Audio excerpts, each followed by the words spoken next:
Avui la sessió del grup de Religions i Pau és sobre el bahaisme, sobre la tradició bahai i la pau. Tenim a Emilio Egea i a Mina Egea que ens en parlaran sobre aquesta temàtica i dono pas perquè vosaltres mateixos ens pugueu anar introduint. A mesura que vagin entrant altres persones ja les aniré fent passar. Demano que anem apagant tots els micròfons per tal d'evitar les interferències involuntàries de so i de més, i fixaré la imatge sobre el ponent per tal que l'enregistrament pugui ser el més còmode possible per tots.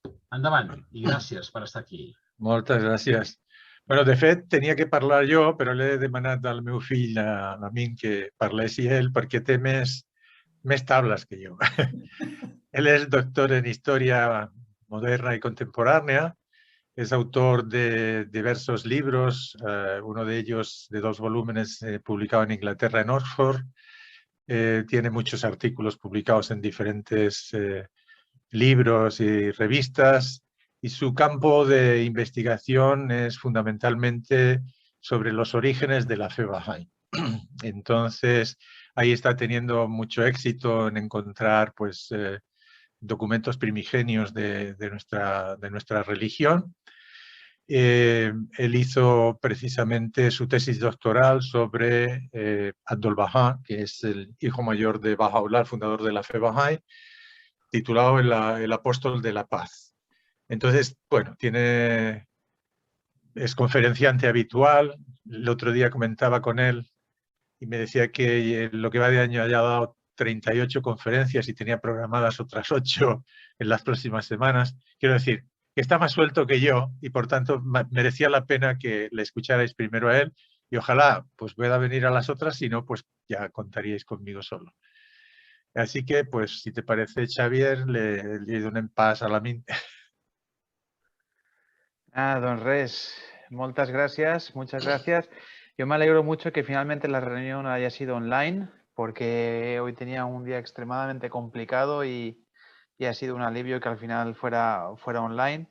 En realidad, la tesis doctoral se llama Un clamor por la paz y en el fondo precisamente trata sobre el tema que hoy presentaré, ¿no? Que es el punto de vista Bahá'í sobre la cuestión de la paz.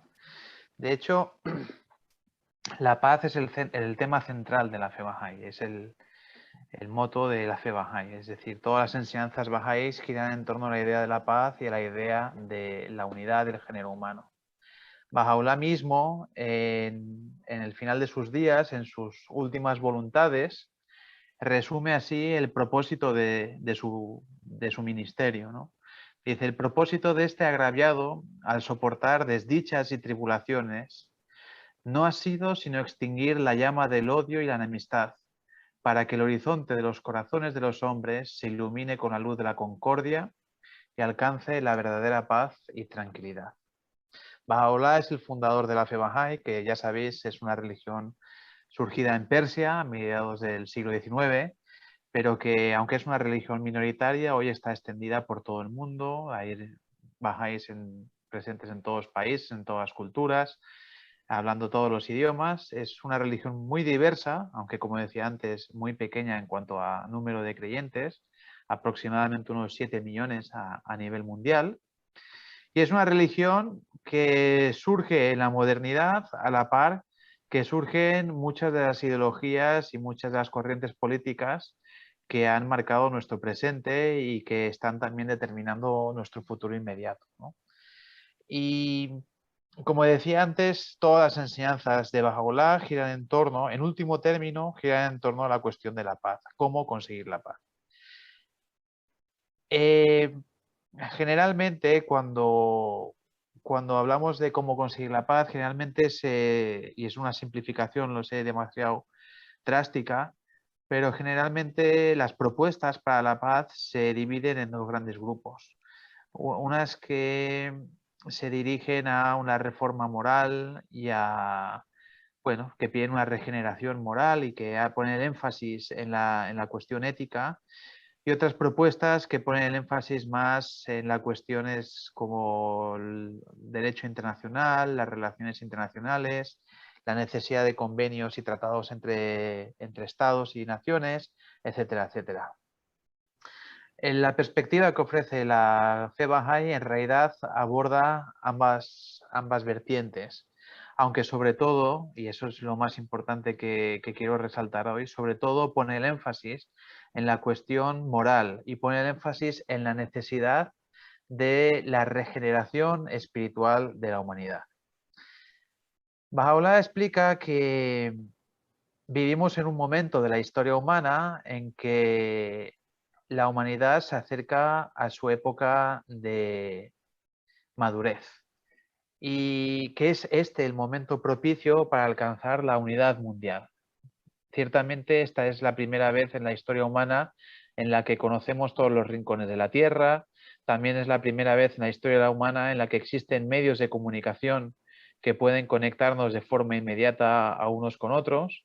Nunca antes había sucedido algo así y se dan las circunstancias materiales que pueden permitir la unidad del género humano, una unidad que ha de traer consigo el establecimiento de la paz.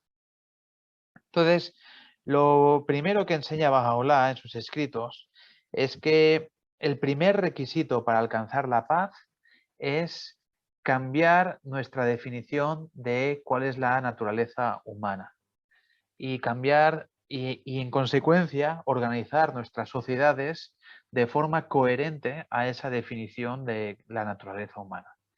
A lo largo de la historia, pues se han ofrecido muchísimas definiciones de qué es el ser humano, ya sea de forma explícita o de forma implícita, y la humanidad, las sociedades se han organizado de acuerdo a tales definiciones. Por ejemplo, en el siglo XIX y principios del siglo XX, el darwinismo social estaba muy en boga y la creencia en el determinismo biológico era algo que los intelectuales de la época aceptaban en su mayoría y se definía al ser humano sobre todo de acuerdo a su raza, por ejemplo.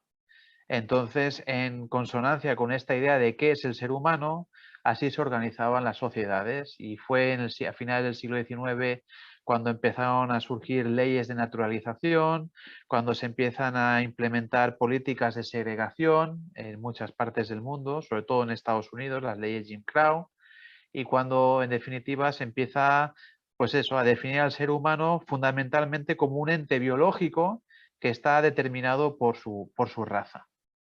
Junto a la idea de raza nace también la idea moderna de nación, nace en el siglo XIX lo que hoy conocemos por nacionalismo, y desde el nacionalismo, que en aquel entonces estaba muy emparentado con el racismo biológico, se define al ser humano por su lugar de nacimiento. Y se dice que lo que nosotros somos es la cultura a la que pertenecemos, ¿no? Entonces, si un individuo nace en Finlandia, pues su entorno, al mismo tiempo que la herencia biológica, determina qué es esa persona, ¿no? Es el nacionalismo del siglo XIX y la primera mitad del siglo XX es un nacionalismo biológico, es decir, se cree en el determinismo biológico, y al igual que en el racismo, y se cree pues eso, que una persona por el mero hecho de nacer en un punto geográfico del mundo, eso determina su intelecto, determina su moral, determina sus emociones, determina su ética, incluso determina su religiosidad, su arte, etcétera, etcétera, su psicología.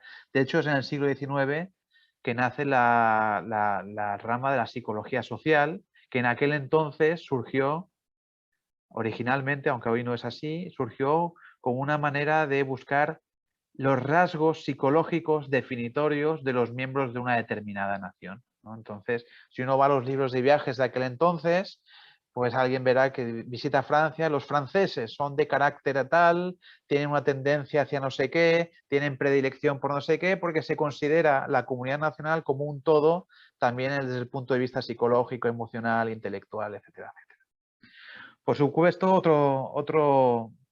otro discurso que define al ser humano es el discurso del sexismo, pues que define a la persona según su género, ¿no? Entonces, se valora que la persona que pertenece a un determinado sexo, debido a su condición biológica, pues es más proclive o es más tendente a ciertas características, también emocionales, intelectuales, etcétera, etcétera. Y aunque hoy en una buena parte del mundo esta idea se está abandonando y se reconoce que hombres y mujeres son iguales, la mayor parte de la historia humana no ha sido así y siempre desde la época de Aristóteles hasta nuestros días ha habido discursos que ponían sobre todo a la mujer en un plano de inferioridad con respecto al hombre, pero en general siempre han hablado de las diferencias entre hombres y mujeres debido a su biología, ¿no? Hoy en día, por ejemplo, en el siglo XXI, nosotros en nuestra parte del mundo vivimos unas sociedades que son muy consumistas, en las que todo el sentido de la vida del individuo gira en torno a la idea del consumo y de tener, y se define el ser humano al final, en último término, si lo analizamos, se define al ser humano como una unidad de consumo. ¿Para qué estamos aquí? Para ser felices. ¿Y en qué consiste ser feliz? Pues bueno, disfrutar de un buen hogar, un buen trabajo y las facilidades que nos da el dinero, ¿no? Entonces, en todas nuestras sociedades hoy en día giran en torno a esa idea de qué es el ser humano, la educación, las leyes laborales, todas las legislaciones, todo gira a la idea de satisfacer nuestra identidad humana como unidades de consumo, ¿no? Entonces, según cómo sea nuestra definición del ser humano, así se organiza la sociedad. Y de hecho, podemos interpretar toda la historia humana más allá de los acontecimientos políticos y de todas las cuestiones que la historia nos presenta normalmente, podemos analizarla también desde el punto de vista de cómo se ha visto al ser humano en cada época y cómo eso ha influido en la forma que nos hemos organizado como humanidad. Entonces, Baha'u'lláh, el fundador de la fe Bahá'í, recalca que para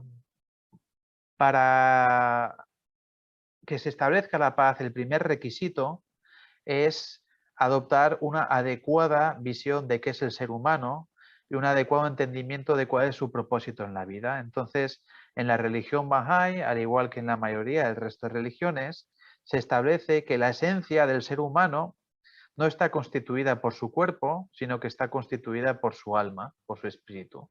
Que el ser humano tiene dos realidades, una realidad material, que es accidental que seamos hombres o mujeres, es accidental el lugar en el que hemos nacido, es accidental el color de nuestra piel, todas esas cuestiones son accidentales. Tenemos una realidad material que es accidental, pero también tenemos una realidad inmaterial que es esencial y que es nuestro espíritu. Y esa realidad espiritual en la fe Bahá'í se define como un conjunto de capacidades con las que nacemos y que a lo largo de nuestra vida desarrollamos por medio de la educación, entre otros factores, ¿no? Y más allá de eso, también las enseñanzas Bahá'í definen el espíritu humano como un espejo que es capaz de reflejar, de manifestar en sí mismo algunos de los atributos divinos. Por ejemplo, Dios es el amor en grado máximo. Nosotros, como seres humanos, tenemos la capacidad de manifestar en nuestras vidas un cierto grado de amor. Dios es omnisapiente. Nosotros, como seres humanos, tenemos la capacidad de en nuestras vidas manifestar algo de conocimiento, también de misericordia, de servicio a los demás. Cualquier cualidad humana, Dios es el grado máximo de esa cualidad.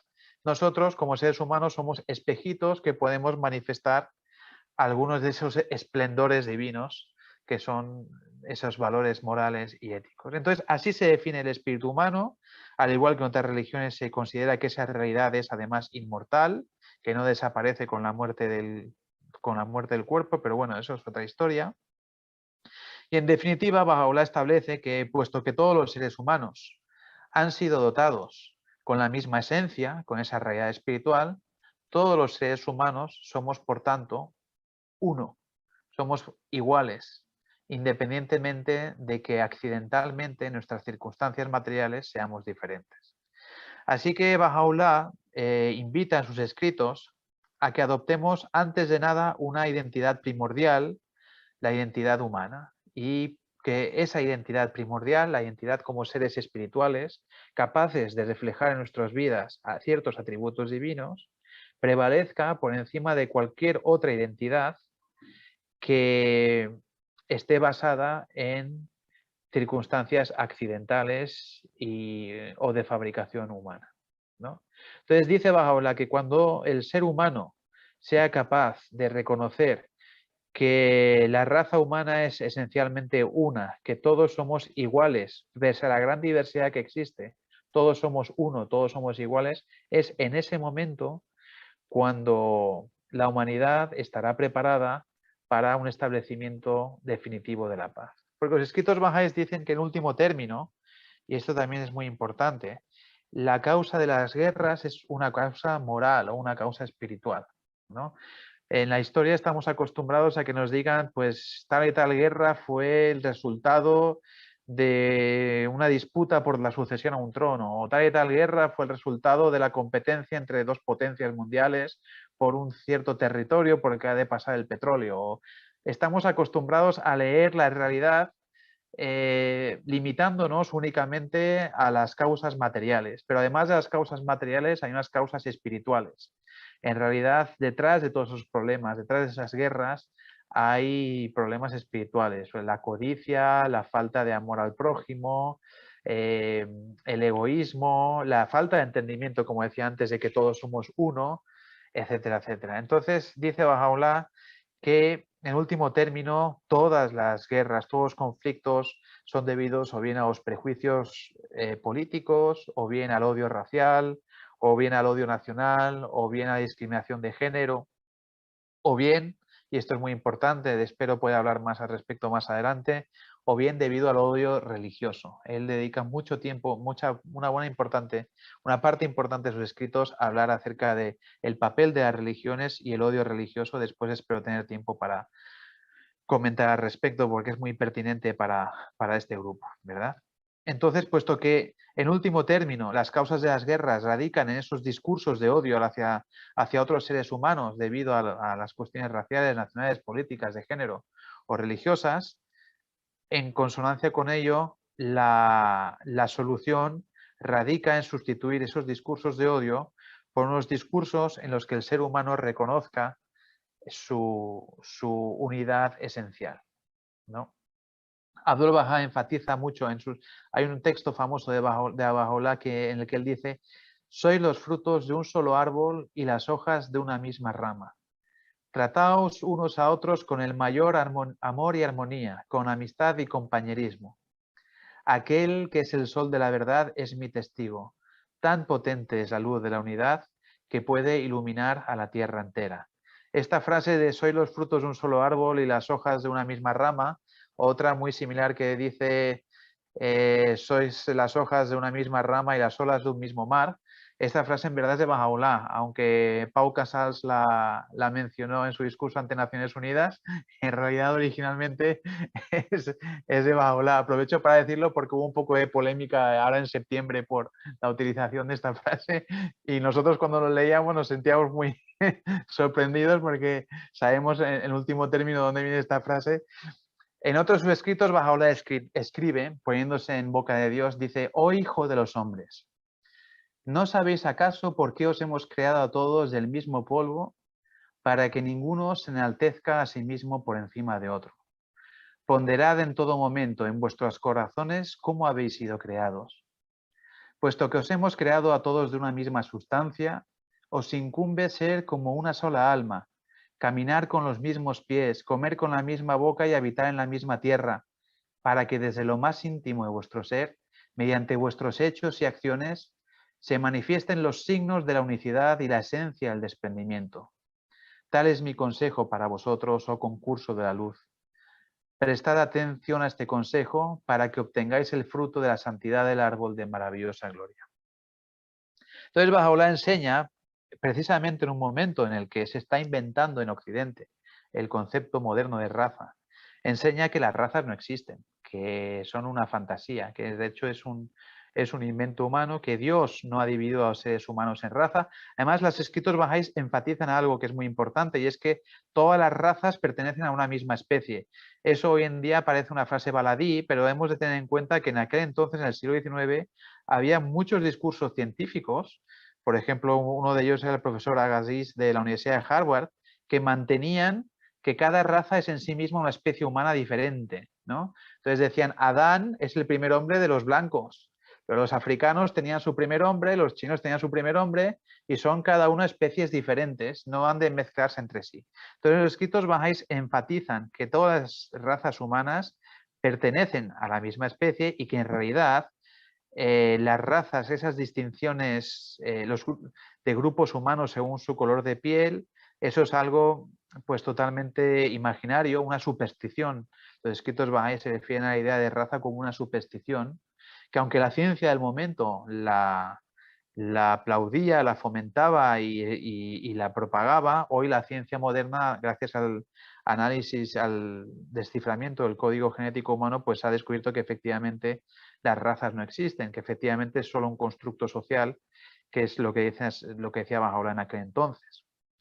De la misma manera que él dice que las razas no existen, él también afirma que no existen las naciones, por supuesto los estados existen, pero la idea de nación como espacio natural de un pueblo, como realidad natural, objetiva, que viene de tiempos pretéritos, que también eso es un constructo social y que es algo que no existe, que Dios no ha planteado así la humanidad y que por tanto debemos abandonar esa idea. De hecho, justo es muy interesante cómo Baha'u'lláh, al tiempo, mientras él estaba encerrado en la prisión de Akka, donde pasó los últimos años de su vida y donde estuvo encarcelado durante 24 años. Akka hoy en día está en Israel, en aquel entonces era parte del Imperio Otomano y era una ciudad penal a la que se enviaban presos de todo el Imperio Otomano.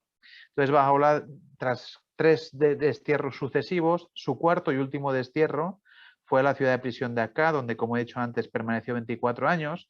Y mientras en Occidente se inventaba la nación y se inventaba el nacionalismo como corriente política, Baha'u'lláh escribía, son 3 citas que he extraído de sus escritos, decía, por ejemplo, es de hecho un hombre quien hoy se dedica al servicio de toda la raza humana. En otro sitio dice, no debe enaltecerse quien ama su patria, sino quien ama el mundo entero. La tierra es un solo país y la humanidad sus ciudadanos.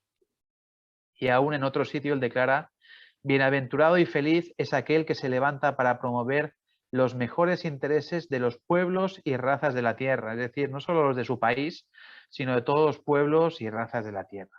Entonces, la idea detrás de esto es que, bueno, ¿cómo puede ser que el ser humano, que está dotado de razón y está dotado de entendimiento, caiga en la trampa de no solo hacer distinciones entre sí por cuestión de la raza o por cuestión de la nación, sino además iniciar conflictos e iniciar guerras en base a semejantes distinciones que son artificiales y que no son naturales, aunque el ser humano y sobre todo la ciencia al momento creía en sí. Entonces, ¿cómo puede ser que vacas de diferentes partes de Europa, por ejemplo, el hijo de Baha'u'lláh, Abdul Bahá, en sus viajes por Occidente, decía, ¿cómo puede ser que una vaca de Francia y una vaca alemana se reconozcan como miembros de la misma especie y el ser humano, un francés y un alemán que están dotados de razón, se vean a sí mismos como enemigos, ¿no? ¿Cómo es eso posible? Que estando dotados de...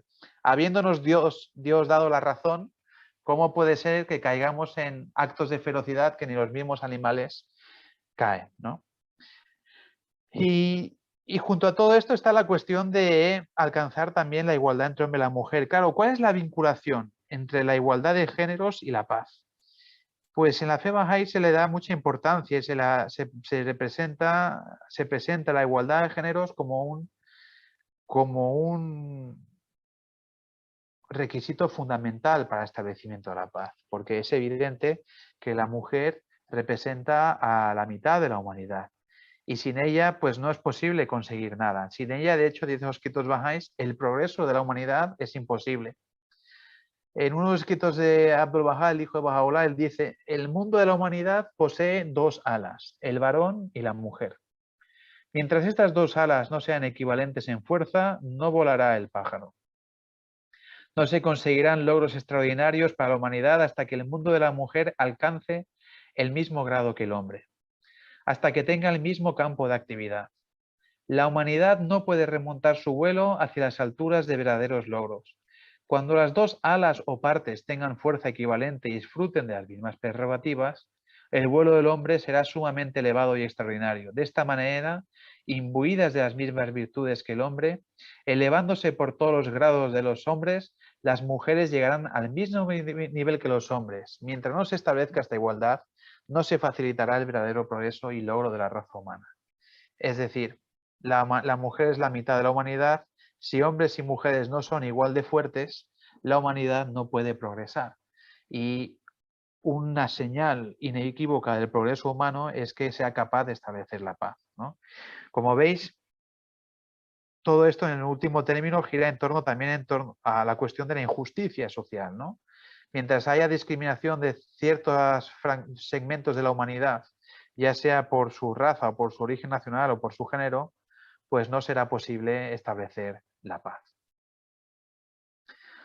Los escritos bahá'ís son muy enfáticos en que la religión ha de juzgar un papel fundamental, importantísimo, en el establecimiento de la paz. Y de hecho, Baha'u'lláh condena en sus escritos de forma abundante, de forma muy enfática, los conflictos entre las religiones y acusa a las religiones de haber causado tantas y tantas guerras para el ser humano.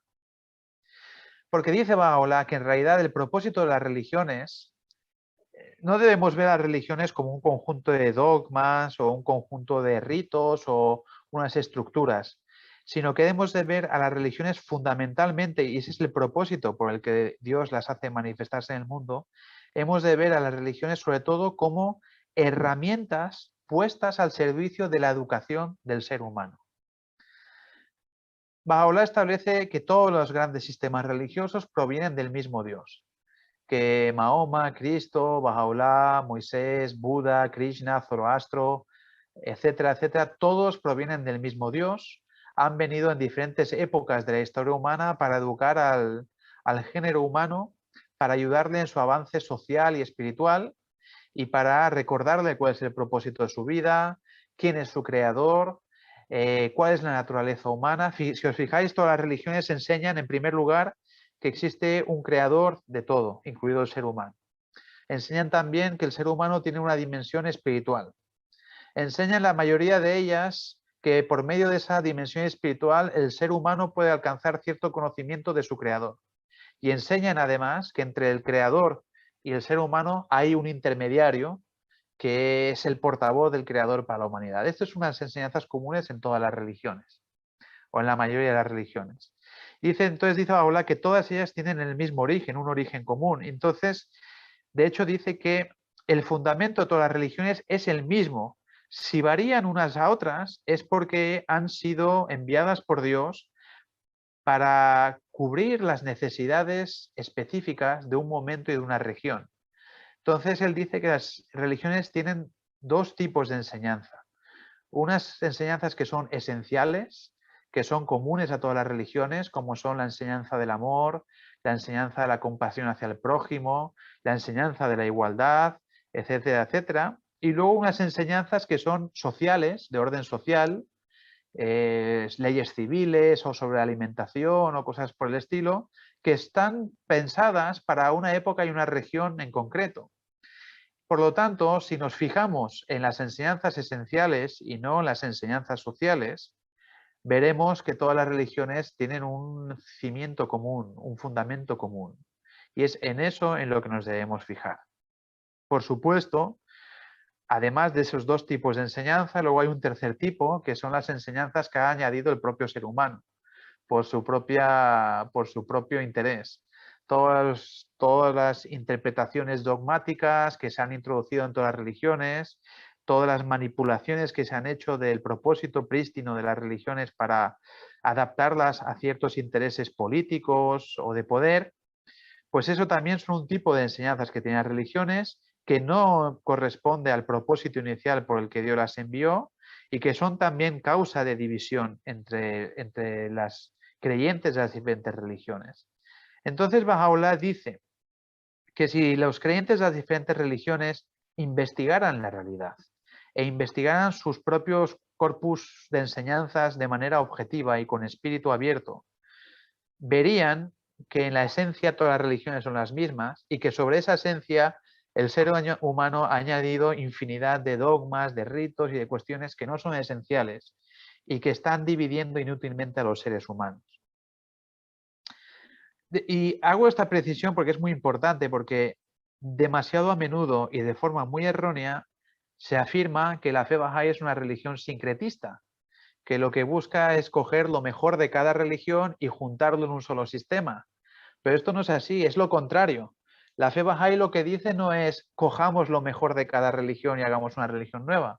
La fe Bahá'í lo que dice es dejemos de lado lo que en todas las religiones han añadido los seres humanos y todo aquello que no es esencial, y cuando hayamos desnudado las religiones de todas esas cosas, veremos que todas son iguales y veremos que el fundamento de todas ellas es común. Así que la idea de la religión Bahá'í no es construir una religión nueva cogiendo lo mejor de cada una, sino de construir las religiones, quitarles todo lo que ha aparecido después de la aparición de su fundador, todo lo que se ha ido añadiendo históricamente, para que los propios seguidores vean que en realidad todos estamos creyendo en la misma cosa, aunque utilicemos idiomas diferentes, lenguajes diferentes, términos diferentes. Esto es, yo lo enfatizo siempre, porque desde que salió en una enciclopedia francesa a finales del siglo XIX de sincretisme persan, pues desde entonces todo el rato, pero de sincretismo nada, la idea no es coger y juntar, la idea es al contrario. Bueno, vosotros creéis en estos dogmas, pero fijaros que os voy a dar un ejemplo. Os voy a dar un ejemplo práctico para que os deis cuenta a qué me refiero. Cuando Abdul-Bahá, el hijo de Bahá'u'lláh, fue liberado, porque el hijo de Bahá'u'lláh pasó no 24 años, sino 40 años de prisión, cuando él fue liberado inició una serie de viajes por Occidente y fue invitado a hablar en más de 40 iglesias y también en varias sinagogas. Y en una de esas sinagogas, pues él quiso hablar sobre Jesús, y les habló sobre Jesús y les pidió que aceptaran a Jesús como hijo de Dios. Y entonces, ¿cómo lo hizo? Les dijo, fijaros, Jesús, cuando vino Jesús, la Torá estaba absolutamente traducida, estaba en hebreo y en griego. Y más allá del pueblo judío, nadie conocía las enseñanzas de Moisés. Pero gracias a la religión que trajo Jesús, la Torá se ha traducido a todas las lenguas. Hoy los 10 mandamientos se conocen en todo el mundo. Él ha promulgado el nombre de Moisés y los profetas del Antiguo Testamento por todas partes. Entonces, pensar de verdad, ¿Jesús es vuestro enemigo o vuestro amigo? Porque él ha llevado las enseñanzas de Moisés a lugares que los judíos nunca pudieron llevarlas, ¿no? Entonces, y luego les recalca cómo Moisés habla del amor, cómo Jesús habla del amor, cómo Moisés habla de la existencia de Dios y cómo Jesús habla de la existencia de Dios. Por supuesto, también podía hablar de otras muchas cosas que diferencian a unos de otros, pero se fue a hablarles de lo común, de lo que hay en común, y con eso creó puentes de unidad entre esa comunidad judía en particular en San Francisco, la iglesia, la sinagoga Emmanuel, con otras iglesias cristianas que estaban en la misma zona en 1912, y fue muy resaltable lo que dijo, porque incluso salió en la prensa de la época como una gran hazaña por su parte. Bahá'u'lláh dice: el propósito de la religión, como ha sido revelado desde el cielo de la santa voluntad de Dios, es el de establecer la unidad y concordia entre los pueblos del mundo. No hagáis de ella causa de lucha y de discordia. La religión de Dios y su divina ley son los más potentes instrumentos y el más seguro de todos los medios para el amanecer de la luz de la unidad entre los hombres. El progreso del mundo, el desarrollo de las naciones, la tranquilidad de los pueblos y la paz de todos los que moran en la tierra se hallan entre los principios y ordenanzas de Dios. La religión otorga al hombre el más preciado de los dones, ofrece la copa de la prosperidad, imparte vida eterna y derrama beneficios imperecederos a la humanidad. Entonces, en textos como este, él invita a la humanidad a redefinir también qué es religión. Fijaos que antes decía, Bahá'u'lláh dice que las diferencias raciales no existen porque las razas no existen. Bahá'u'lláh dice que las diferencias nacionales no existen porque en verdad las naciones son un invento humano, no es algo natural. Bahá'u'lláh dice que no hay diferencias entre hombres y mujeres porque ambos comparten la misma esencia. Pues él también dice que no hay diferencias entre las religiones y además invita a la humanidad a reconfigurar su visión sobre la religión, a no ver la religión simplemente como un conjunto, como decía antes, de ritos y dogmas, sino ve la religión como una escuela y sobre todo como un promotor de unidad. La palabra religare, de hecho, viene de la palabra religión, viene de religare, que precisamente consiste en eso, ¿no? En unir. Ver a las religiones como promotoras de unidad, como una escuela a través de la cual los pueblos del mundo aprenden la ley eterna del amor, y como una escuela a través de la cual los pueblos del mundo aprenden acerca de su dimensión espiritual y de cómo desarrollar esa dimensión espiritual, ¿no? Luego hablaré más adelante de la importancia del desarrollo de la dimensión espiritual, pero quisiera antes leer otro texto de Bahá'u'lláh en el que él llama a los líderes religiosos del mundo y les dice: nuestra esperanza es que los jefes religiosos del mundo y sus gobernantes se levanten unidos para reformar esta edad y rehabilitar su destino, que tomen consejo juntos después de haber meditado sobre sus necesidades y a través de deliberación ferviente y plena administren a un mundo enfermo y penosamente afligido el remedio que requiere. Así que fíjense que el propio Bahá'u'lláh llama a los líderes religiosos del mundo a unirse, a deliberar juntos y a trabajar juntos por el mejoramiento del mundo. Ningún sitio se dice creemos una religión nueva que coja lo mejor de cada uno, que desaparezcan las religiones. Esto no lo dice en ningún sitio, esto no existe en la fe Bahá'í. Él dice que se unan los líderes religiosos y trabajen juntos, deliberen y trabajen juntos. De manera que los líderes musulmanes eduquen a la población musulmana en la paz, los líderes cristianos eduquen a la población cristiana en la paz, los judíos a los judíos, los budistas a los budistas, y todos juntos, armoniosamente, trabajemos en el mismo sentido, partiendo de la base de la gran fuerza y la gran fuerza que tiene la religión como motor para el ser humano, como motor de cambios y como movilizador de las más nobles aspiraciones del ser humano. Y tanto es así que los escritos bahá'ís llegan a decir que si la religión, estamos hablando que Bahá'u'lláh vino en el siglo XIX, estamos en el siglo XXI y todavía las religiones son causa de guerras y de conflictos en todo el mundo. Bahá'u'lláh en el siglo XIX llega a decir que si la religión ha de ser causa de enemistad y de conflicto, es mejor que no exista la religión. Porque el propósito de la religión es crear amor. Si en lugar de crear amor crea odio, pues mejor prescindamos de la religión. Y él lo compara a un medicamento, a un remedio. El propósito del remedio es dar salud al enfermo. Si le pone más enfermo, en vez de curarle, pues mejor prescindamos del remedio. Pues lo mismo aplica a la religión. Por supuesto, no quiere que las religiones desaparezcan, pero llega al punto de decir algo así, ¿no? Si han de ser las religiones causa de guerra, mejor que no haya religiones. Pero la idea es esa, la idea es que recae la responsabilidad de regenerar a la humanidad, de reconectarla con su dimensión espiritual, de reconectarla con los valores éticos y morales que Dios ha promulgado a través de toda la historia humana por medio de infinidad de religiones que han aparecido en todas partes del mundo y muchas de las cuales cuyos nombres ni conocemos. La responsabilidad de reconectar al ser humano con todo eso, que es el requisito primordial para el establecimiento de la paz, recae sobre las religiones. Todas las religiones se deben movilizar, volver a sus inicios, volver a su esencia y volver a diseminar una nueva conciencia en el ser humano sobre qué somos y para qué estamos aquí. Nueva conciencia sin la cual será imposible la paz.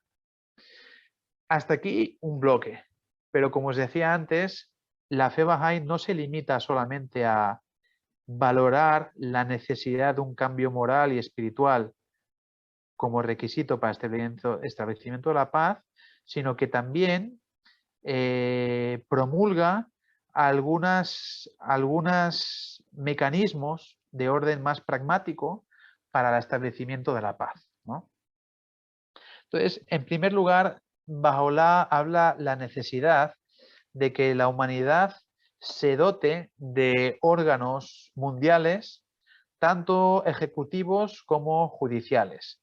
Él insiste, los escritos bahá'ís insisten en la necesidad de que los pueblos del mundo se federen, que haya una federación mundial, que al tiempo que garantiza la diversidad cultural, la diversidad lingüística, porque siempre que yo menciono unidad, unidad, unidad, por favor no lo confundáis con uniformidad. Se trata de una unidad conservando y manteniendo la inmensa diversidad que existe en la humanidad, ¿no? Pero Bahá'u'lláh recalca la necesidad de que la humanidad se dote de órganos de gobierno a nivel mundial, que por supuesto deben estar inspirados por esos valores espirituales, sin los cuales no funcionará nada. De hecho, desde el diagnóstico que se hace en la fe Bahá'í, si la Liga de Naciones fracasó y si Naciones Unidas está fracasando y no es más de lo que podría ser, es porque precisamente son organismos que, aunque son ideas muy buenas y se han hecho con muy buena intención, no están imbuidos de esos valores espirituales y morales que deben reinar en cualquier actividad humana, ¿verdad? Pero bueno, volviendo a la cuestión, los escritos bahá'ís hablan de la necesidad de establecer un Tribunal Internacional de Justicia, por ejemplo, que ha de ser elegido en dos partes. En primer lugar, todas las naciones del mundo, todos los pueblos del mundo deben elegir a un par, bueno, a unos cuantos representantes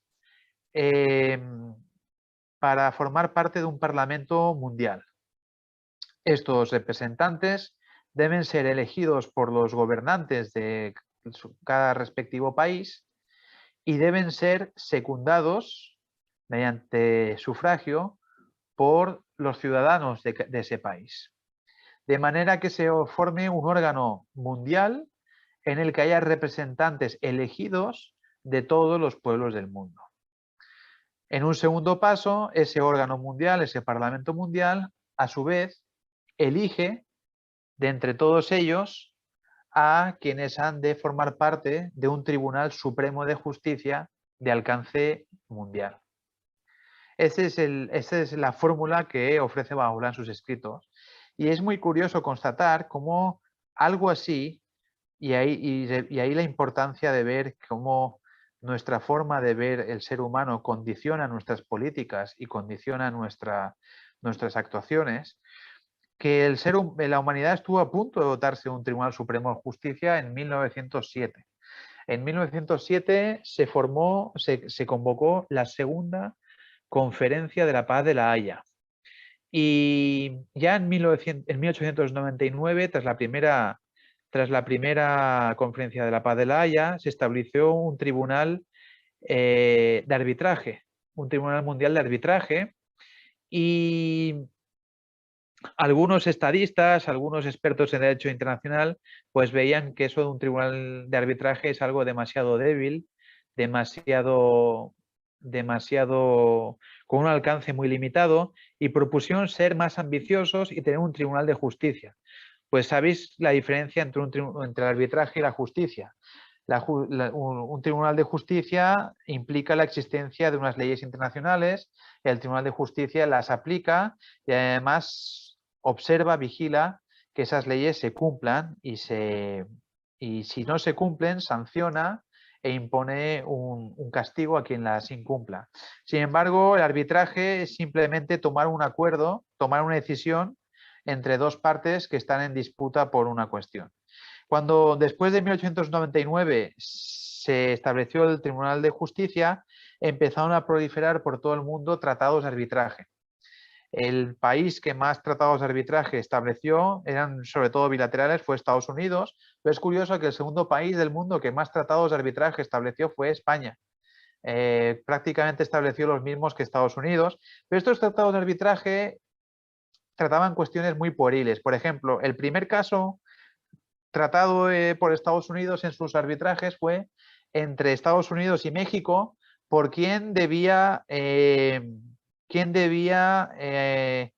apechugar con los gastos de una misión católica en Texas, que había sido establecida por los españoles, que después recayó su responsabilidad en los mexicanos, pero que cuando Texas pasó a formar parte de Estados Unidos, pues los de la misión católica decían, bueno, nuestros gastos, ¿quién los paga? ¿Estados Unidos o México?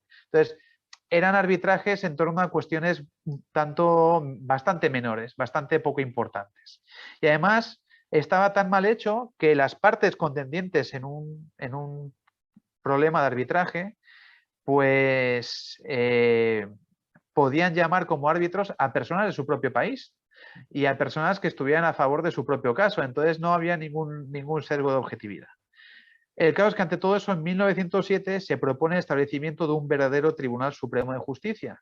Y todos los países que están representados en la cumbre, en la Conferencia de la Paz de La Haya de 1907, acceden y dicen estamos de acuerdo en que haya un Tribunal Supremo de Justicia.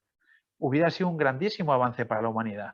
El problema es que dicen, bueno, ¿y quiénes van a ser los jueces? ¿Quiénes van a ser los miembros del tribunal? Entonces, la propuesta de Estados Unidos es que los miembros del Tribunal Internacional de Justicia sean unos cuantos miembros representando a las grandes potencias.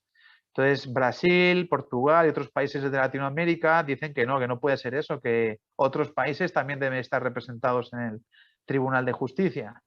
Entonces, otros proponen que, bueno, que haya unos miembros fijos y unos miembros rotatorios, de manera que las grandes potencias siempre estén representadas en el tribunal y los pequeños países vayan rotando.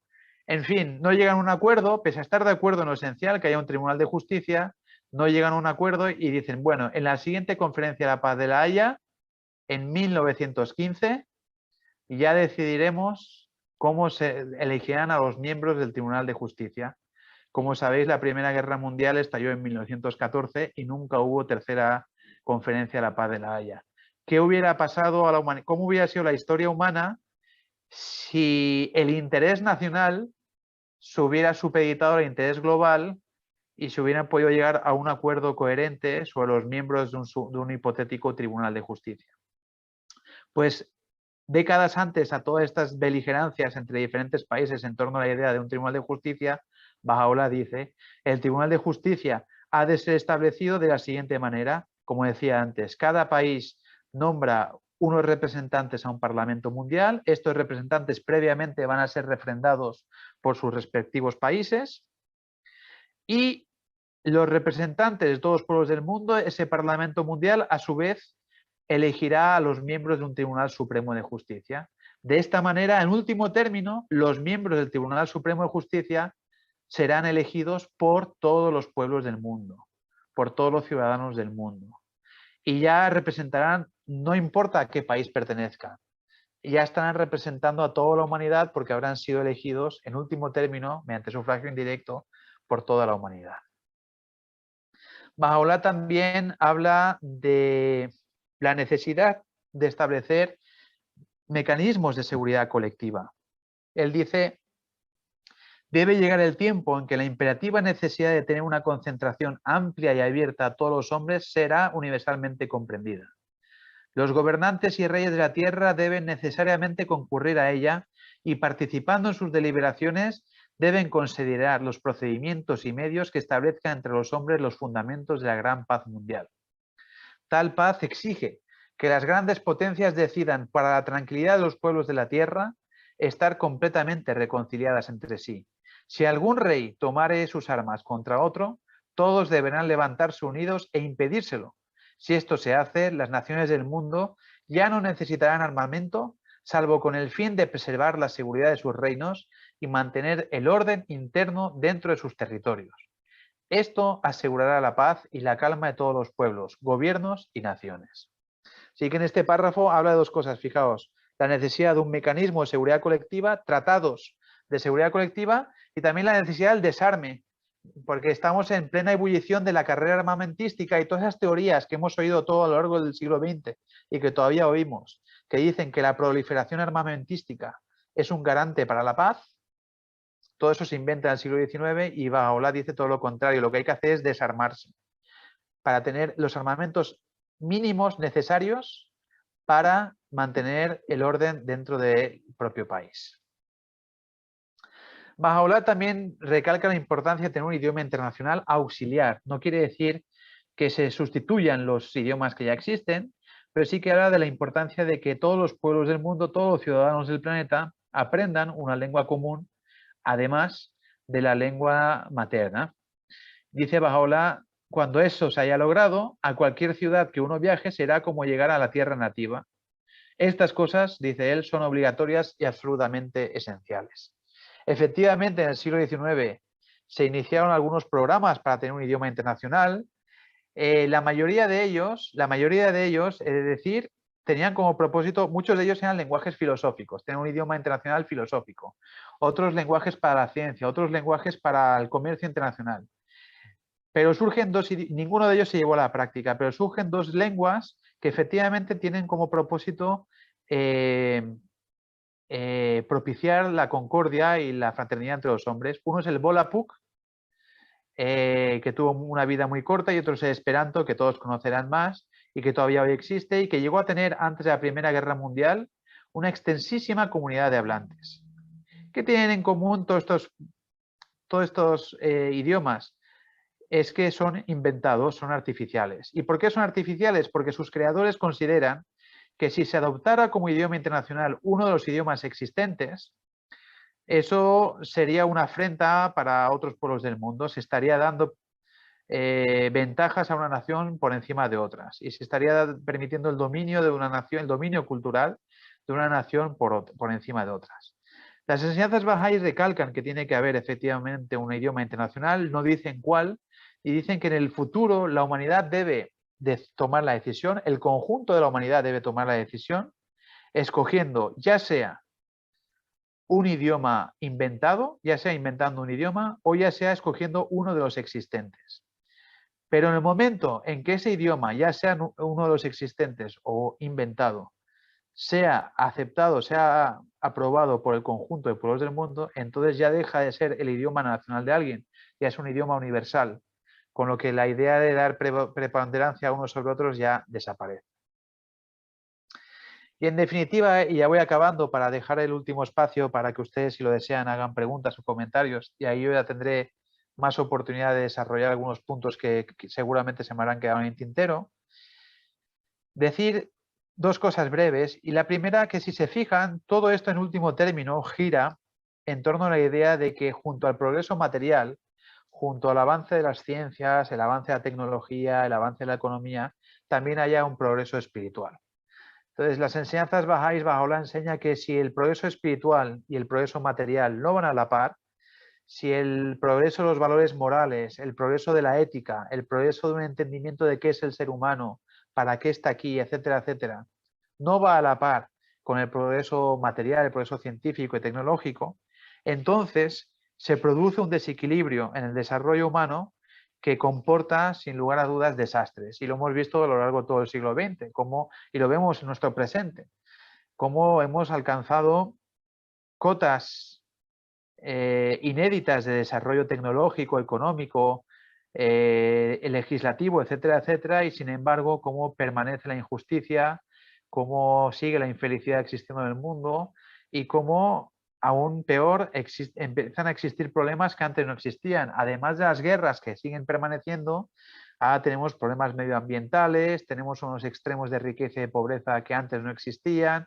etcétera, etcétera. Eso demuestra que el progreso material por sí solo es insuficiente. Necesitamos también de un progreso espiritual. Y eso es, en el fondo, eso sería el resumen de todo lo que os he explicado, ¿no? Que además de todo lo que lo hacemos a nivel legislativo, a nivel orgánico, por establecer la paz, es necesario también un cambio fundamental y una expansión fundamental. Un cambio que sea esencial, que sea orgánico, que abarque a toda la humanidad en cuanto a lo moral y a lo esencial. ¿Cómo se consigue ese cambio? Se consigue mediante la educación. ¿Sí? Se consigue mediante la educación, que no es una educación que se haya de limitar únicamente a aspectos materiales, a aprender matemáticas, gramática, física y química, sino que es una educación que, justamente la contraria que tenemos hoy ahora, que debe incidir también en cuestiones, como decía antes, sobre cuál es la naturaleza humana, cuál es el propósito de nuestra existencia, cuál es nuestra relación con Dios, cuáles son los valores morales y espirituales que han de gobernar nuestras vidas. Que los muchachos y muchachas, desde la niñez hasta el adulto, todos estemos permanentemente reflexionando sobre qué es la justicia, qué es la unidad, qué es la paz, qué significa la igualdad. Eso en la práctica, cómo se hace, cómo se aplican estas ideas a la vida cotidiana, que estemos permanentemente reflexionando sobre estas cuestiones. Por eso, desde los inicios mismos de la fe Bahá'í, en el siglo XIX, el nacimiento de la fe Bahá'í ha venido acompañado con el establecimiento de programas de educación espiritual que abarcan todas las edades, de los niños hasta los adultos, en los que permanentemente se invita a la persona a que reflexione sobre estas cuestiones para que estas cuestiones formen parte integral de su vida, ¿no? Decía que esto es justo lo contrario a lo que estamos hoy en día, ¿no? Cuando nuestros políticos que nos representan en las cámaras, en los parlamentos, debaten sobre los problemas que nos afectan, nunca jamás oímos de ellos ninguna referencia a la moral o a la espiritualidad o al análisis crítico de cuál está siendo la incoherencia en nuestro tiempo entre lo que creemos y lo que hacemos, o mucho menos en las formas de ocio que hoy tenemos. En absoluto nos permiten ayudarnos, nos permiten acercarnos a nuestra realidad espiritual, o los espacios televisivos a los que estamos permanentemente sometidos tampoco nos ayudan a la reflexión en ese sentido o al encontrarnos con nuestra realidad espiritual. Vivimos en un mundo que es completamente ajeno a la realidad espiritual del ser humano, porque vivimos en un mundo que, como decía antes, considera al ser humano una unidad de consumo cuya misión en esta vida es alcanzar la felicidad mediante la satisfacción de sus necesidades inmediatas, ¿no? Entonces, frente a eso, la fe Bahá'í propone un modelo social totalmente diferente en el que, como decía al principio, se reconozca la unidad fundamental de todo el género humano, pero se reconozca en base a su realidad espiritual y en la que permanentemente el ser humano sea ayudado, sea asistido a desarrollar su dimensión espiritual, a ser consciente de su dimensión espiritual y a vivir una vida en la que sus aspiraciones espirituales se traduzcan cotidianamente en actos concretos, ¿no? En una forma de vivir. O sea, una diferencia entre el hacer y el ser, que lo que somos y lo que hagamos estén en coherencia, ¿no? Dicen los escritos bahá'ís, cada vez que se os presente un sentimiento de guerra, confrontarlo con un sentimiento mayor de amor, ¿no? Pues, ¿cómo se hace eso en la vida cotidiana, ¿no? Pues en las escuelas a nuestros hijos les enseña eso, en la televisión, en el ocio que tenemos, en el mundo que vivimos se nos enseña en alguna ocasión a hacer algo de eso. Y luego otra cuestión muy importante es que todo esto que os he explicado en esta hora ya larga que os estoy hablando, ahora para os lo prometo, todo esto que os estoy explicando no se queda en el plano discursivo y no se queda en el plano idealista o utópico, al contrario. Todo esto desde el mismo comienzo de la fe Bahá'í es algo que se trata de poner a la práctica y se trata de llevar al campo de la acción, ¿no? De tal manera que Baha'u'lláh concibe a la comunidad Bahá'í como un laboratorio en el seno del cual se experimentan con estas ideas, se llevan a la práctica, se aprende sobre cómo llevarlas a la práctica y se aprende sobre las implicaciones sociales que tienen estas enseñanzas de él.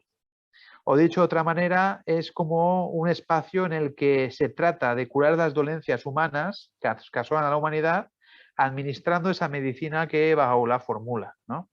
Entonces, por ejemplo, os voy a dar un ejemplo.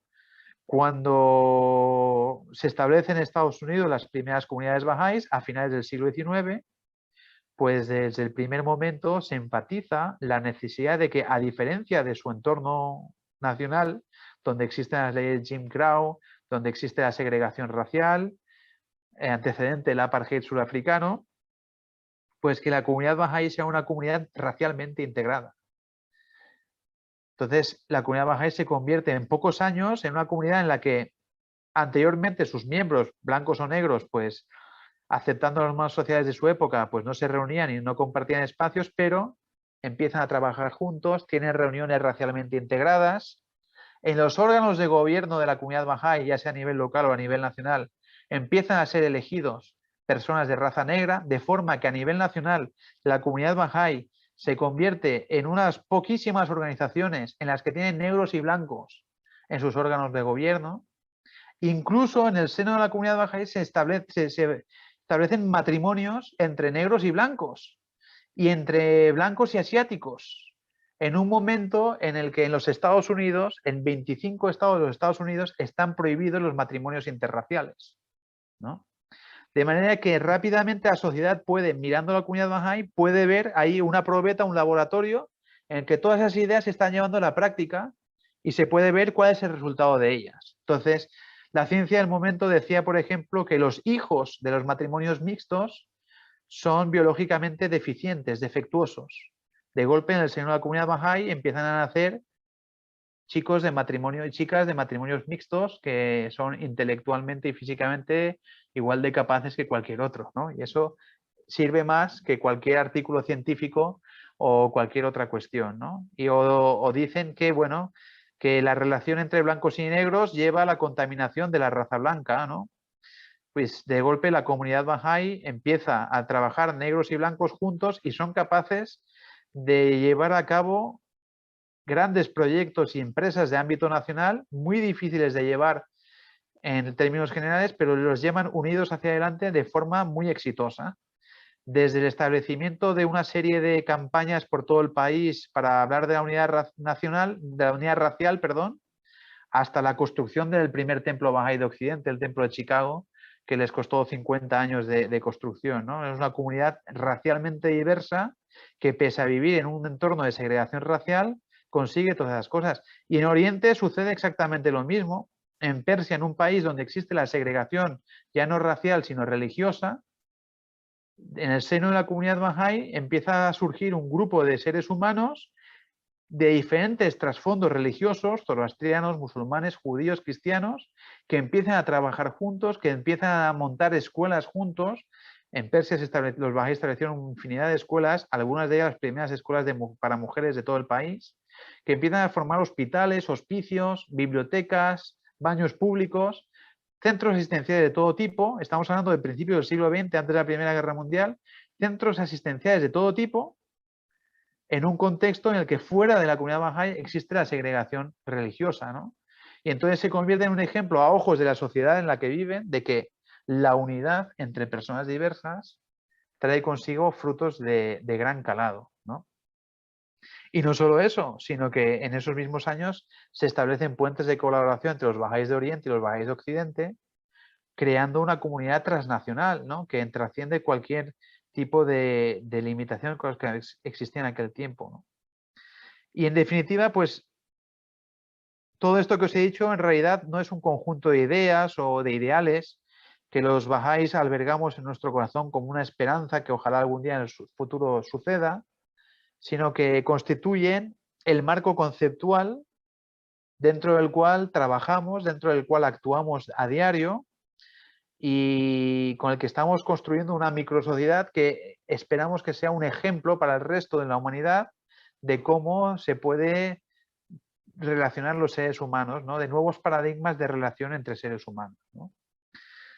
Así que sería equivocado pensar, pues eso, que es un conjunto de ideales y de simplemente esperanzas o buenos deseos, sino que es mucho más que eso. Y además es un proyecto de regeneración que no está limitado a los Bahá'ís, es decir, no es necesario ser Bahá'í o creer en Baha'u'lláh para participar en él. Es algo que está abierto a todo el mundo, ¿no? A todo el mundo. Pues nada, ya son las 8:10 y yo voy a parar para que los minutos que quedan, si lo deseáis, pues vosotros me trasladéis cualquier comentario, sugerencia, pregunta, lo que deseéis. Bueno, Amin, muchísimas gracias por esta exposición tan completa y tan exacta de 1 hora. Hemos comenzado con una cierta demora. La verdad ha sido interesantísimo todo lo que has expuesto. No sé si podemos decir que es la tradición o la religión de la paz por excelencia, diríamos, porque tiene una opción tan preferente y tan clara. Hay una frase de las muchas que has citado que me ha encantado: sois los frutos de un solo árbol y las hojas de una misma rama. Sois las olas de un mismo mar, de Baha'u'lláh. Bueno, extraordinario, extraordinario. Tenemos 20 minutos de sesión. Abrimos ahora los micrófonos. La idea es que en la primera, que es ponencia propiamente, pues podamos preguntar, repreguntar, aclarar, etc. Tendremos 2 sesiones más, como todos recordáis, de debate, digamos, a partir de las lecturas que nos facilitasteis el otro día, las trabajaremos como grupo y por lo tanto en la siguiente sesión las discutiremos un poco, las profundizaremos, las comentaremos y luego habrá una última tercera sesión, ya será hacia febrero esto, en la que podremos hacer un poco de resonancia, que decimos, ¿no? Es decir, esto espiritualmente, cómo nos mueve a todos, ¿no? Qué nos remueve y qué nos proyecta, ¿no? Entonces, como digo, yo daría paso a todos. Podéis reactivar los micrófonos cuando deseéis, con el orden civilizado que nos caracteriza. Pues vamos participando. Y muchas gracias a mí de nuevo por toda esta disertación, así como a Emilio por esa bonita presentación que te ha hecho, sin duda. Gracias. Álvaro, adelante. Hola, buenas, ¿qué tal? Gracias a mí por la presentación. Perdona, he tenido que llegar un poco tarde, pero mi pregunta es la siguiente. ¿Cómo rezáis? ¿Cómo hacéis oración? ¿Cómo es la vuestra meditación? Y si tenéis como nosotros, que lo vivís en comunidades, tenéis que ir a una iglesia o a una mezquita, o cómo lo montáis eso vosotros. Bueno, la oración desde el punto de vista Bahá'í es un elemento muy importante en la vida de una persona, ¿no? Es igual que necesitamos alimentarnos todos los días, comer y cenar todos los días, o el que haga la dieta de 16 horas solo comer para mantener nuestro cuerpo sano. También pensamos que la oración es el alimento del alma y necesitamos tenerlo siempre presente en nuestras vidas para mantener sano nuestro espíritu, para comunicarnos con Dios. La oración desde el punto de vista Bahá'í tiene diferentes propósitos, pues uno es ese, comunicarnos con Dios, pedirle ayuda, agradecerle, alabarle, pero también es en sí mismo una puerta que permite que desciendan sobre nosotros las bendiciones divinas. Entonces, los escritos Bahá'ís están repletos de plegarias y de oraciones para diferentes propósitos y diferentes momentos que los Bahá'ís estamos animados a leer o recitar con regularidad. De entre todas las oraciones Bahá'ís hay algunas en particular que son obligatorias, que diariamente debemos tenerlas presentes, si es posible. Y fuera de esas oraciones obligatorias, que son para recitar, depende de la oración que la plegaria que uno escoja, puede ser una vez al día, hasta 3 veces al día, depende. Pero podríamos decir que como mínimo los Bahá'ís debemos recitar una plegaria diariamente. Y aparte de eso, pues cuanto más mejor. Es habitual en cualquier reunión Bahá'í iniciarla con una parte con plegarias, de oración, cerrarla también si es posible con oraciones. De hecho, celebramos reuniones únicamente para orar, las reuniones devocionales les llamamos. ¿Y dónde se lleva a cabo esto? Bueno, pues a nivel individual, donde uno quiera, en su hogar, con su familia, en su trabajo, en su coche, como uno quiera. A nivel colectivo, los Bahá'ís solemos reunirnos regularmente y en estas reuniones regulares que se celebran en las sedes Bahá'ís o centros Bahá'ís locales, pues además de tratar otros temas, siempre se deja, como decía antes, un espacio para oración. Y luego, además de eso, tenemos templos. En España no hay ningún templo, pero tenemos templos repartidos por todo el mundo en los que solamente se llaman, Baha'u'lláh define a los templos como lugar de amanecer de la adoración de Dios, ¿no? Los templos son específicamente para eso, no son para deliberar, no son para dar conferencias, no son para dar sermones, son única y exclusivamente para orar, para rezar, pero además han de ser el centro neurálgico de dotaciones para el servicio social. Entonces Baha'u'lláh dice que ahí donde haya un templo Bahá'í tiene que haber, por ejemplo, una escuela o un hospital o una residencia, cualquier cosa que sirva para el servicio social. Entonces, por ejemplo, por ponerte algún ejemplo, ¿no? ¿Tú dónde resides ahora? ¿Dónde estás? Pues yo ahora mismo estoy en la República Centroafricana. Ah, tú estás en África, en el Congo. No, en la República Centroafricana. República Centroafricana, perdón. En el Congo, por ejemplo, están haciendo un templo Bahá'í.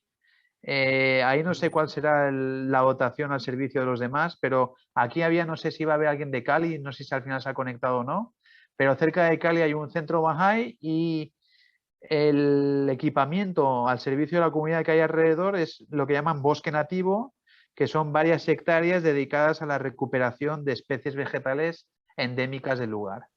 Entonces, ese es el proyecto que los Bahá'ís de Cali tienen para, bueno, de la zona, de la comarca, tienen para su sociedad. Entonces, la idea es que al mismo tiempo que el templo sirve como lugar en el que rezamos y oramos, también es el centro neurálgico de proyectos en el que toda la comunidad, además de ir ahí para rezar, también van ahí para ayudar y para servir a los demás.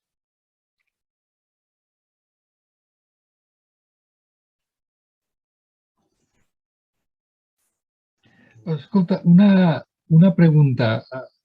Más o menos todas las religiones están asociadas a un proyecto de salvación. ¿Cuál es el proyecto de salvación de la fe Bahá'í? Bueno, a ver, ¿cómo explicarlo? Es muy relativo.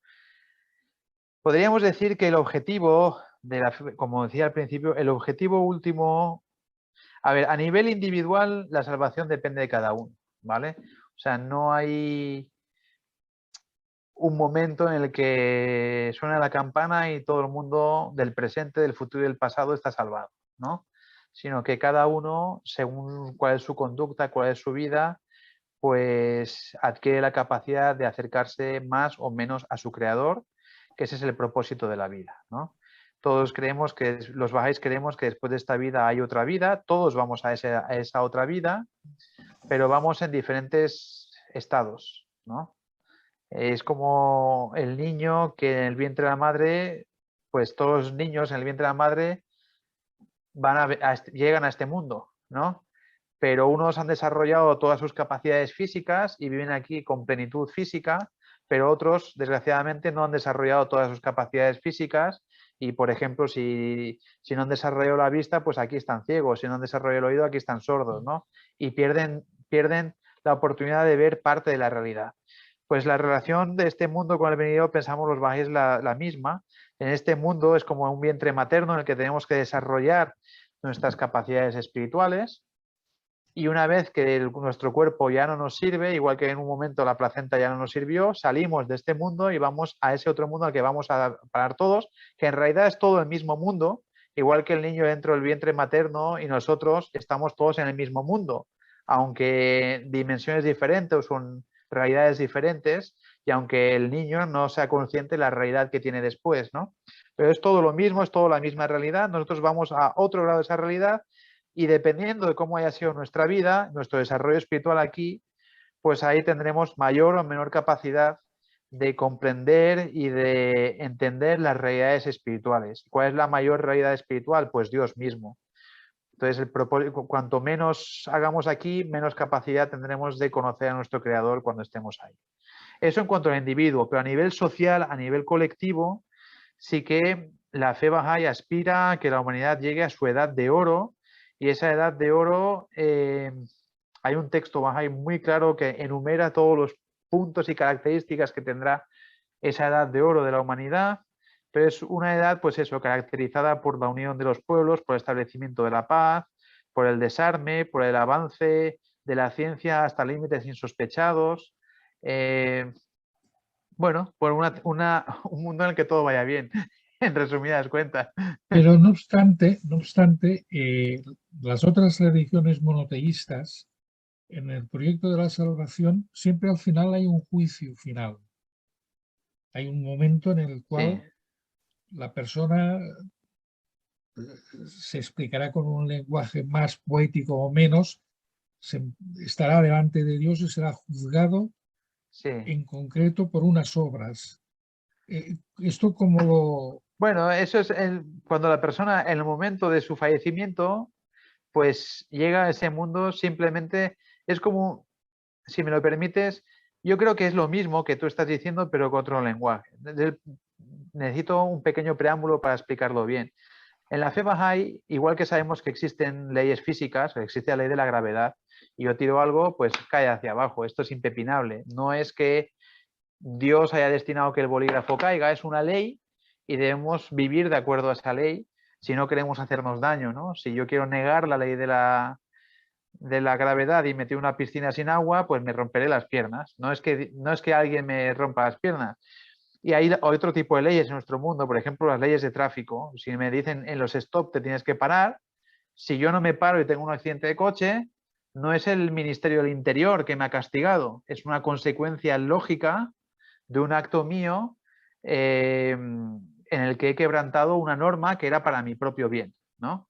Entonces, en el mundo espiritual, las enseñanzas bahá'ís dicen que es lo mismo. Existen unas leyes espirituales que hemos de vivir de acuerdo con ellas, unas leyes espirituales que van desde aspectos sociales, pero sobre todo son leyes de orden moral y orden ético. Debemos vivir de acuerdo en ellas, y si no vivimos de acuerdo a ellas, la consecuencia lógica es que recibamos unas consecuencias por ello. Entonces, lo que decía antes, cuando uno deja este mundo y va al mundo venidero, pues llega ahí de acuerdo a lo que ha cosechado en este mundo, con la pobreza, con la riqueza espiritual que haya cosechado en este mundo. Entonces, no es que Dios le juzgue y le castigue, o porque nuestros actos, en realidad Dios es infinito, es eterno, nosotros somos hormiguitas, ni hormiguitas en comparación a Él. Lo que hagamos o dejemos de hacer a Él no le afecta en nada. No es que Dios nos castigue o nos haga mal, es simplemente la consecuencia lógica de nuestros actos, la consecuencia de quebrantar ciertas leyes espirituales. No obstante eso, las enseñanzas bahá'ís también dicen que en ese otro mundo el desarrollo espiritual del individuo continúa y sigue habiendo un desarrollo espiritual, y el ser humano sigue evolucionando en ese otro mundo que, por otra parte, es eterno. Mira, en el zoroastrianismo hay una figura, a mí me gusta mucho, una figura mítica, pero que al final todos son lenguajes diferentes para expresar la misma realidad. Es una figura que se llama Daena, la Daena. Entonces, de la palabra Daena, algunos teorizan, viene la palabra din en árabe, que quiere decir religión. Y la Daena es una doncella del paraíso, que también es una figura presente en el Corán, en el Islam. Es una doncella que cuando la persona fallece ha de cruzar un puente, y a otro lado del puente se encuentra a esta Daena. Y esta Daena puede ser una doncella guapa, bella, joven, con unas fragancias, que emite fragancias dulces, o puede ser una anciana decrépita, maloliente y muy desagradable. En realidad, esa Daena, en realidad es la dimensión espiritual, es el espejo espiritual del que acaba de fallecer. Él se está viendo a sí mismo representado por esa figura femenina que no es más que sus propios actos y su propio desarrollo espiritual, ya sea bello y de fragancias, como en el caso de la joven, o ya sea decrépito y maloliente, como en el caso de la anciana. Y entonces, según cómo sea esa mujer, pues una le da el paso al paraíso, otra le dice que tiene que bajar a los infiernos. Pero en realidad, esa mujer no es otra cosa que la propia realidad espiritual del que acaba de fallecer, ¿no? Entonces, yo creo que en el fondo es toda la idea la misma, ¿no? Que nuestros actos en este mundo tienen unas consecuencias para nosotros, no solamente en esta vida, sino en la vida por venir, y que por lo tanto debemos de tratar de tener una vida lo más virtuosa posible, lo más espiritual posible, y sobre todo lo más en concordancia posible con cuál es el deseo y el beneplácito divino. Vale.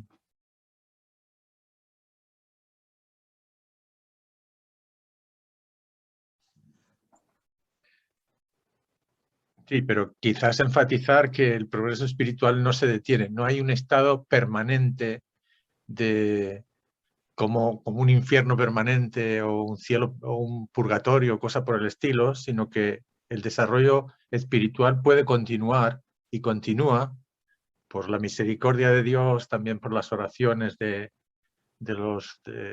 otro mundo que ya están más avanzados, por la ayuda de los que están en otra dimensión. De hecho, en alguna parte de las escrituras se dice que el trabajo de los que se han ido es el mismo que hacemos aquí. ¿Y qué hacemos aquí? Pues nos acompañamos los unos a los otros y tratamos de ayudarnos en el progreso espiritual y moral. En el otro mundo, si no nos hemos comportado de acuerdo con las leyes espirituales que han de gobernar nuestra existencia en este mundo, llegaremos, digamos, poco capacitados, pero yo creo que tendremos la oportunidad, con la ayuda divina y con la ayuda de otros que están más desarrollados, que nos acompañen, que nos ayuden y que nos hagan seguir avanzando en ese mundo espiritual. Porque el propósito de Dios, al fin y al cabo, es que lleguemos a conocerle y amarle. Y ese propósito se cumple finalmente. No, tendremos que pasar por diferentes estadios seguramente, por diferentes etapas, por diferentes dimensiones, pero al final ese objetivo divino se cumple. Por lo menos así lo entiendo yo. No hay una condena eterna. Una pregunta, y entonces los vivos pueden rezar por los que han fallecido también. Por supuesto. Vale. No solo eso, sino que... Es como la comunión de los santos o el cuerpo místico en el cristianismo tiene una cierta similitud. Sí, y además los actos filantrópicos hechos aquí en nombre de ellos también les benefician. Vale.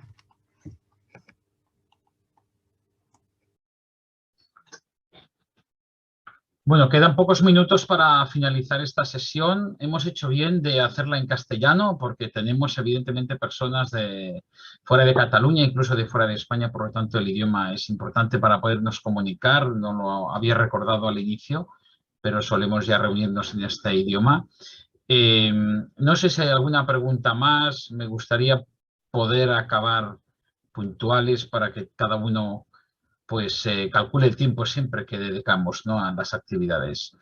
No sé si hablo en nombre de los demás, pero como antes comentaba, cada tradición o cada religión la trabajamos durante 3 sesiones y cada ciertos años, cada 2, 3 años podemos volver a ellas para trabajar desde otra mirada o profundizar de otro modo, ¿no? Entonces, bueno, los que sois miembros, ¿no?, porque a mí así te consideramos, aunque tengas una embajada aquí, una sucursal que es Emilio, ¿verdad? Pero los que sois miembros del grupo, hombre, si pudierais, pero no te sientas obligado, por supuesto que no, porque Emilio también haría una buena tarea, ¿no? Pero si quisierais, si pudierais estar presentes en las otras sesiones o en alguna de las otras, nos ayudará también al debate, ¿no? A veces eso nos ocurre con otros ponentes que decimos, bueno, pues no podemos contar con él en el espacio de debate y surgirán dudas y qué hacemos, ¿no? Por lo tanto, siéntete invitado, si te conviene, si va bien, te pasaré las fechas y si no, pues contamos también contigo, Emilio, para que puedas ayudarnos a interpretar más esta tradición que se conoce poco, pero está tan extendida, ha tenido una influencia tan importante desde el siglo XIX y tampoco mediatizada, ¿no?, por siglos y siglos de tradición que todas las religiones acaban acusando ese peso, ¿no? La tradición ayuda a avanzar muchísimo, evidentemente, pero a veces la tradición ayuda también a que sea un peso pues costoso de sobrellevar, ¿no? Entonces, al ser esta una tradición más reciente, pues tiene esa suerte, ¿no?, de que no tiene un peso excesivamente negativo en este sentido. Bueno, si no hay ninguna otra intervención, no sé si quieres acabar con alguna cosa más a mí y aquí lo dejaríamos. Solamente agradeceros la oportunidad de estar aquí, agradeceros la invitación. Yo, como tú has mencionado antes, participé en las reuniones iniciales, pero mi vida personal me impidió, estaba acabando el doctorado, luego una niña pequeña, soy autónomo, entonces es muy difícil compaginarlo todo, pero lo recuerdo con mucho cariño y por supuesto que estaré encantado de poder participar en las siguientes y ayudar en lo que sea posible, sobre todo si es online, para mí se facilita mucho. Y nada, muy agradecido por vuestra paciencia y a vuestra disposición. Muchas gracias, Amit.